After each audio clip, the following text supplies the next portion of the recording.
Assalamualaikum warahmatullahi wabarakatuh. So in this video, we will discuss on the other part of simulations. So in previous video, we already discussed on the simplest simulator in the software, which is I/O simulator. So in this video, we will discuss more on the other simulators, especially the door simulator here. Right, so let's get started. Okay, so you just have to choose this door simulator where this window here will appear, right? Okay, let's go in some details on the input output that we have in this simulation. So the first one, you can see we have several switches here as the input and several output here as well as the motor, right? So for example, this one is the open push button, which denotes when it is triggered, this door will open. So the second one is close push button. When it is triggered, this one will be closed. And also the other one is the stop push button, where you can stop the door in the middle of when it travels up and down, right? Okay, the other one is you have the motor up and motor down as the output of the motor. So if you want to make the door open, you have to trigger the motor up. Otherwise, if you want to make it down, you just have to trigger this motor down. Okay, and then the other part is you have this bunch of outputs, which is in terms of indicator light, right? So you have the open one to denote that it is fully open, and the shut light to denote that this one is fully shut, right? And you also have this AJR, where it is called ajar door, right? Ajar door means that whenever it is in between of fully open and fully closed, this one will be indicated. All right. Okay, so the other part is that we have this limit switch 1 and limit switch 2, right? Limit switch 1 and limit switch 2 denotes that this one, when this one is fully open, this one will be triggered. Okay, so the same as this one, if this one is fully closed, this one will be triggered. Okay, so we have covered all the IOs of this simulator. So let's try starting with the simple simulation of this. So let's put some input and output here. So let's say this first round we want to open the door, right?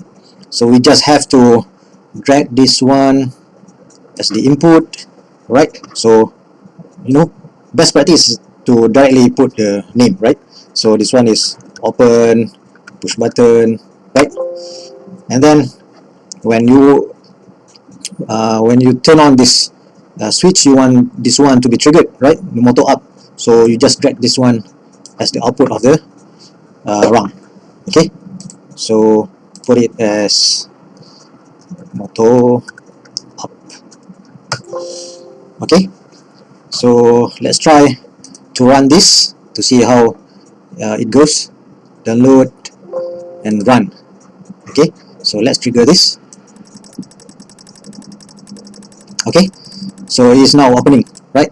Of course, if using this rung, we need to always activate the switch to make it open. So as we already covered time and time again, we need to make sure that you put a latch circuit here, so that once this one is triggered, this one will always go up, right? Without the need for you to always press this push button. Okay, so to do that, we go to the offline mode again, and then add a latch circuit. Let's do it. Alright, so this one you put it here, add one more input, and latch this output, right? Okay, so you also know that you want to make you want to put something here so that you can stop this door from opening. Okay, so you can use this stop button, right? So normally we put this as normally close, right? And drag this push button here. Okay, so from this we can see that this one will latch and this one will be used to stop the latching circuit, right? So this one will not be triggered anymore. Okay, so okay, so can we add directly the motor down? Okay, directly the motor down. So this one close. Okay, add the output and the motor down. Alright, of course this one we want to make the latch as well. Okay, add this one latch as well as this to make sure we can stop the running door. Okay, so let's see how it goes. So download the program to the PLC and run again. Okay, so once this one is triggered, okay, oops, what happened? Yep, okay, now I can see what is happening. Okay, so when we trigger this one should be activated, right? But this is not the case here. Okay, so what happened is that we need to check the status of this stop push button here, because looks like it doesn't allow the signal to go through the circuit, right? Okay, so this one you can check from the data table. Okay, data table, so input, okay, data files, input. So here you can check the status of I12 here. Okay, I12, which is this one, 2. Right, so if you can see here, I11 here is 0, right? Meaning that when we try to run this open push button, when it is triggered, this one will be 1. Okay, however, for the I12, it is already in the high state. Alright, when it is not triggered, it is already in the high state. Okay, therefore when you trigger this switch, okay, this one will toggle from 1 to 0. Okay, will toggle from 1 to 0. Therefore this one will be open and it will not allow the signal to go through it anymore. Alright, so you can see it here. Okay, it's still in online mode. Okay, alright, you can see here how it behaves. Okay, when we trigger, this one will be 0 and will not allow the signal to go past because the circuit is already open. Okay, what you need to do is, simply go to the offline mode again and just change this to toggle this one, right, as well as this. So when this one is triggered, now the circuit will be closed. Okay, so you have to be careful on this because in our previous lesson we always assume that the switches is wired as a normally open, right, like this push button, but this is not the case for this stop button, which in normal state it is normally closed. Okay, alright, so let's try this circuit again. So let's put some symbol here so that you know what it is. So this one is close push button, this one is motor down. Okay, how about this? This one is stop push button, right? Okay, now let's try to go online and download and run again. Okay, now we open. Okay, open, now is good to go, right? Okay, let's trigger the stop button. Yep, okay, now it's okay. Alright, stop. Okay, try to close. Okay, stop, close, stop, open, stop. Okay. Now, how about this one? How to make sure that you can turn this one on depending on the task? Okay. So as we know that this AJR lamp will be activated when this one is running, right? So for example, if you push this open, this one should be activated. Okay. All right. So what we need to do, we just add one more rung. All right. Okay. Go to offline. Add one more rung here. Okay. So let's put it as a jar lamp. Okay. Okay. A jar lamp. So this one will be triggered when the motor is up, right? When motor is up or motor is down, right? So you can put it in this way, you know, this one.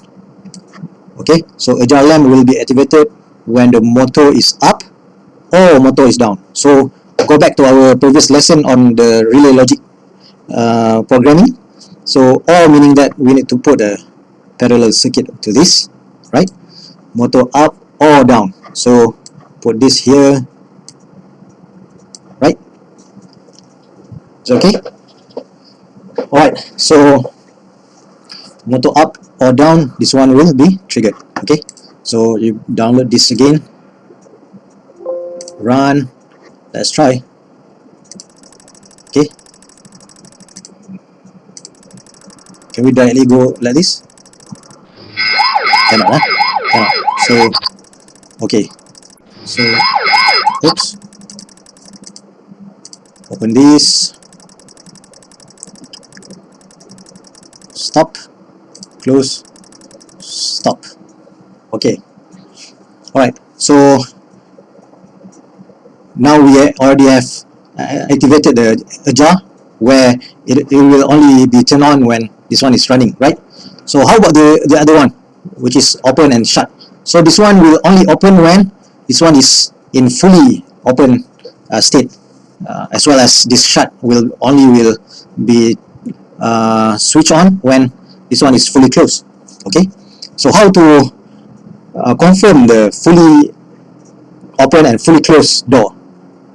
Okay, so if you see here, we have this limit switch, right?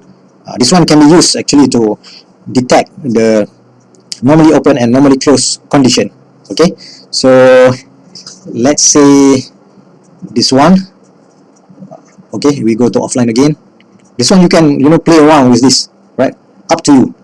Okay, because this course is a design course, so the whatever design you want to do, it's up to you, right? There's no one solution fits all. Okay, I always tell you about this. So one task can be performed by several solutions. Okay, okay, so let's see this limit switch.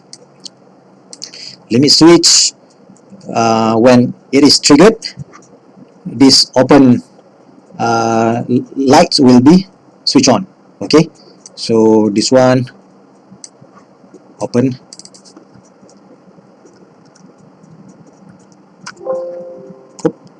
sorry, put it here.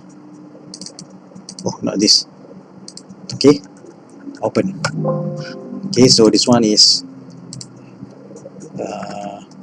limit up.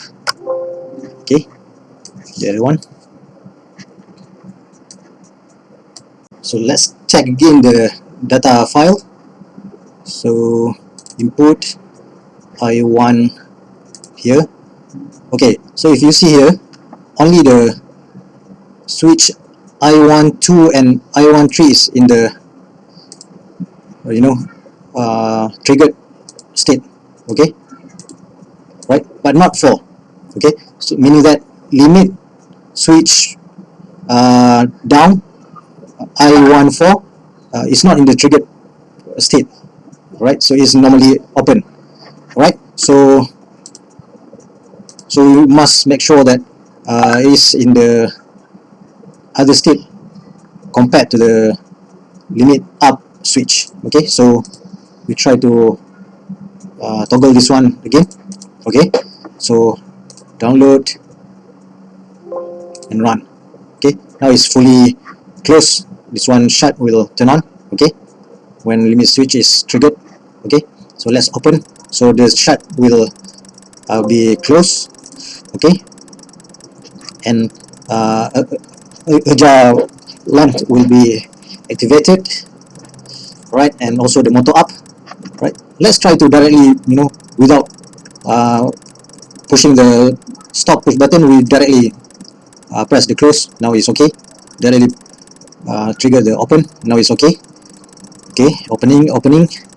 So when it is fully open, we should expect that this limit switch will be triggered and the motor up will be stopped, and also the open lamp will be activated. Okay, so let's try. And also the jar should stop, right? The jar should stop. Okay, now I think this is the example of how you can use the door simulation to simulate the PLC program that you design by yourself. Okay.